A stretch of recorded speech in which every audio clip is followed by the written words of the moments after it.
And so how's your business going now? What are you seeing? Well, business is half of what it was last year, but we pulled every trick out of the hat.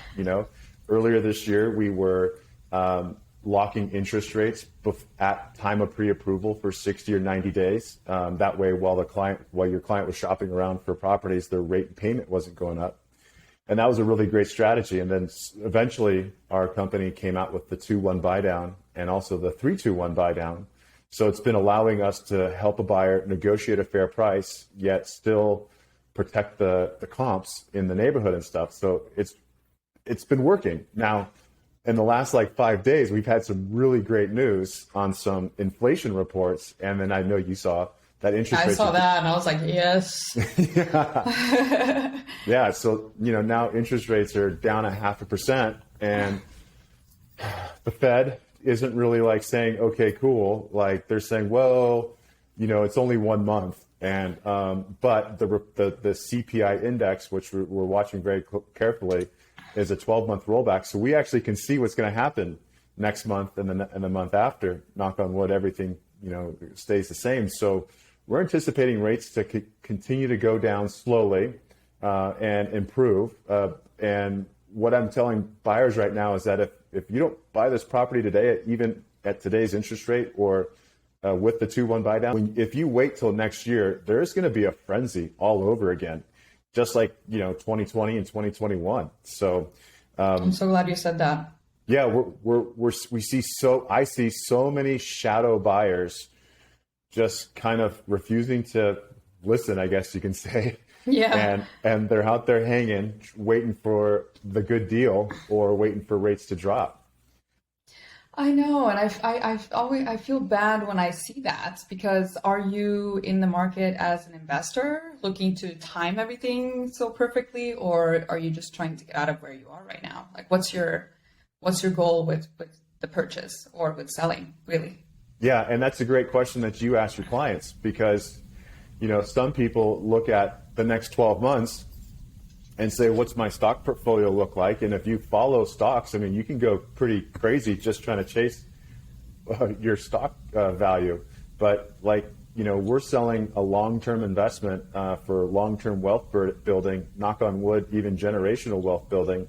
And just like one of your recent clients, he bought, was it a 2-unit or a house that the duplex? A duplex? That's some generational wealth building and a small sacrifice he's making today for tomorrow. Well, aside from finding the client, my question was going to be, how did you find the client? But I don't think that's important. I think the question is, how did you have the conversation with him to encourage him to go to a multi-unit versus, just a regular condo or a house? I think it's what I do, and I think a lot of agents do that, is they team up with the lender really early on in the process and try to educate their buyers really on rates, on the monthly payments, on closing costs, all that stuff early on, because both you and I know the transaction is so complex and you don't want to just bombard them with all this information once you're under contract. So with this specific buyer, I started early on and just educating him with my lender on his options. And I think he realized that first-time home buyer program with a duplex and becoming a landlord and seller credits, all that stuff just made so much sense to him. And it's a crucial moment there, because once the buyer has all the information, now what? What do you do? But for him, his lease was up and he was ready to go. And he really, really understood that paying your landlord is paying their mortgage. And at some point you have to get out of that, even right. If in a good or a bad market. If you get a chance to get on that real estate train, anytime you can do it, do it. Don't even look at all the other factors, the market, the volatility and all that stuff. It's not going to be beneficial for you. I agree. And, I've always encouraged, especially the younger ages, to start small and work your way up. You might not find the perfect property the first time, but if you can find something that makes sense for your life, whether it's the distance to the commute, the payments, the lifestyle, you're building equity and creating a net worth that you can use down the line as you potentially grow out of that house or townhouse or condo and then move up into a larger place down the line. Because when you re-amortize that mortgage debt, it spreads your payment back out to 30 years, which I know doesn't sound fun that you're making a payment for 30 years, but right. You're utilizing the bank's money to help create that, create money for you, basically. And honestly, I don't think I can't speak for future me, but I don't think I'll ever pay off a mortgage. Ever. I mean, yeah. That's leverage that you can use for the next one. There's equity that can be used, and then you move on. You don't have to pay off, because rents, especially if you're thinking of becoming a landlord, which you probably will if you're buying first, second, third property and you start early on. It's important to know that rents are going up. They're not going down, and your mortgage is staying the same. So right now, when you meet a buyer, what are your first tips for a potential buyer that you're going to work with in efforts of helping them get to the stage of looking at properties and writing offers? Honestly, I really feel bad for the consumer today, because they're bombarded with just so much information, and it's often conflicting information. And I find myself in situations where my buyers come back and say, well, I heard this or I heard that. And my advice to a buyer would be, find one person that you trust that you can work with, and work with them to become knowledgeable on what you're doing. Don't have too many outlets and sources of information, because it's really confusing. So that would be the first thing. And if you're an investor with pure intention of cash flow or appreciation, that's one thing, and there's a strategy for that. But as a buyer, you need to just stop looking at finding a deal or rates to go down, like you mentioned, or prices to go down, because you're not an investor. You're really just looking to create something better for you in the future. Yeah, I agree. Because news, whether it's a website or the TV, they're looking for eyes. And if they're not selling drama or something negative, right, then they're not getting a lot of eyes.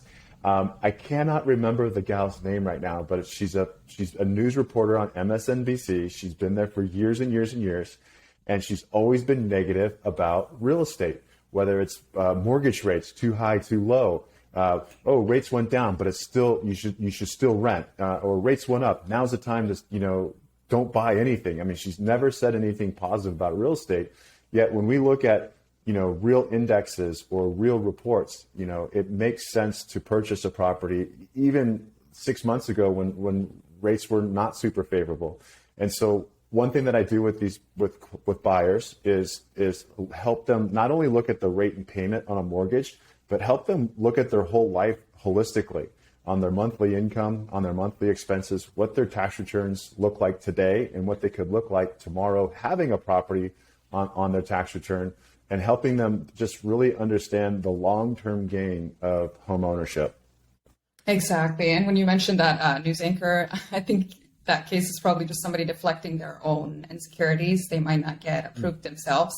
Yeah. Who knows? Yeah. But I can just say, I'm going to say something really cliche and maybe cringy. We know best time to invest was yesterday, and right. Second time is today, second best time. So like I mentioned, it's a real estate train, and you just have to get on it as soon as you can. That's awesome. That simple. Yeah, I love it. It's a great tip. It really is. So what's next for you, Sandra? What are you up to in the next, couple weeks or months? Do you have any open houses or events that you're participating in or anything? I do have one listing on the market right now, but as you and I know, it's a slower time. So I kind of love when it's slow like this, because I get to focus on my own business and just strategic planning for the next year, and try to find ways on how I can just provide better value to my clients. So it's a good time in that sense. I like that it's slower, and I do see the market picking up next year with inventory obviously climbing. I think we're at 4,000 or 5,000 homes right now, which is great for San Diego. It's been really restricted for a couple of years.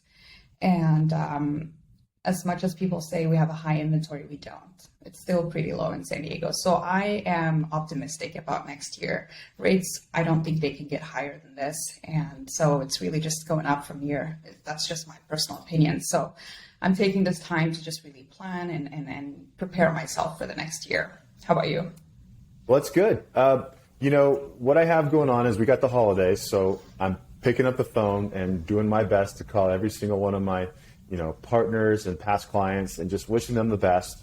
As we prepare for the end of the year, I like to talk to my clients that own a property and help them get their closing statements or their end of the year tax forms, and so they can prepare to talk to their CPAs in January, February timeframe.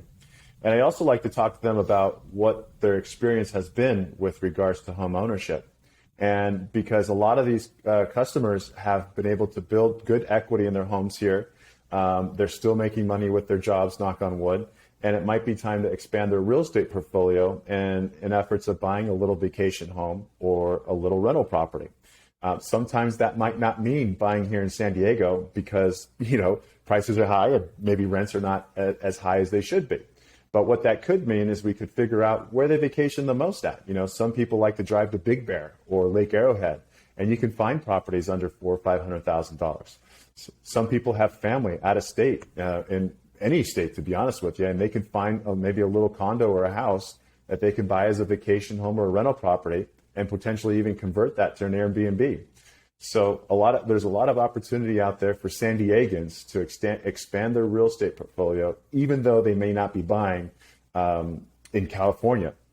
And I like that you're addressing that. So just getting away from that traditional mindset of having one property and paying it off and that's it. Yeah.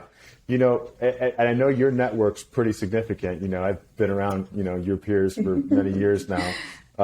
You have contacts in Cabo and other states and so forth. I try. I mean, we live in a global world, and that's just the direction we're going. And I really enjoy working with an international brokerage because it really allows me to service my clients everywhere. And I work really hard to maintain those relations because, again, you and I know buyers and sellers are not just in San Diego.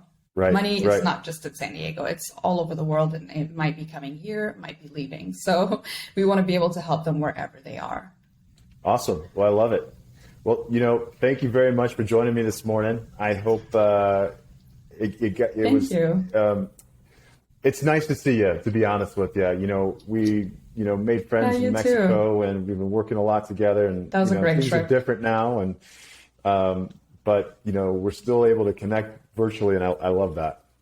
Yeah, you're really good at that though, Mike. You're really good at staying in flow with people in the industry and your friends. And I see it on your social media. I see it on your marketing efforts. And also you calling me every 2-3 weeks when I don't call is amazing. I mean, I get caught up. You're better than me at that. I get caught up in my clients and my business and, just living in paradise really. But you're good at that. And I need to learn from you.